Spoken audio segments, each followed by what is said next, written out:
আজকে যে ভিডিওটা সেটা তো থাম্বনেল দেখেই বুঝতে পারছো, সাদৃশ্য সম্পর্কে আলোচনা হবে। এই সাদৃশ্যের প্রথম প্রশ্ন কি আছে? নিরক্ষরতা। হুম, শিক্ষা বন্যা। নিরক্ষরতা তাহলে কি? নিরক্ষরতা মানে হচ্ছে প্রতিরোধ করতে পারে নিরক্ষরতাকে, তাহলে প্রতিরোধ করতে পারে কে এসে? শিক্ষা। নিরক্ষরতায় এসে প্রতিরোধ কি করতে পারে? শিক্ষা। তাহলে বন্যাকে প্রতিরোধ করতে কে পারবে?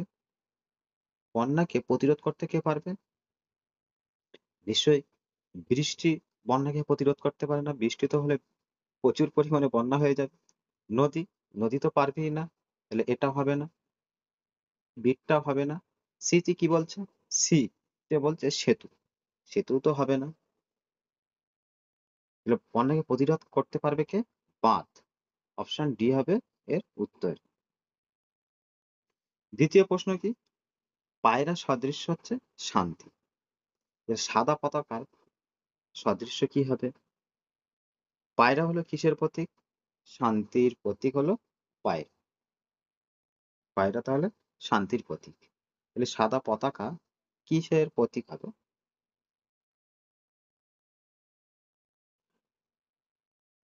সাদা পতাকা হলো আত্মসমর্পণের প্রতীক। সাদা পতাকা কিসের প্রতীক? আত্মসমর্পণের প্রতীক। দ্বিতীয় তাহলে উত্তর কি হবে? আত্মসমর্পণ। 3 নম্বরে কি বলছে? আইন। আইনের সদৃশ্য কি? আদালত। আইনের সদৃশ্য আদালত। তাহলে শেফ, শেফের সদৃশ্য কি হবে? রাস্তা হবে, না নাটক হবে, না রান্নাঘর হবে, না মঞ্চ হবে? তাহলে শেফের বা রাঁধুনিদের কর্মক্ষেত্র কোথায়? শেফ বা রাঁধুনিদের কর্মক্ষেত্র কোথায়? নিশ্চয়ই বুঝতেই পারছো উত্তর কি হবে?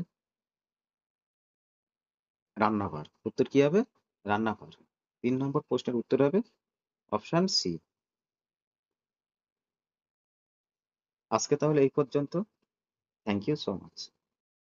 সকলে ভালো থাকবে।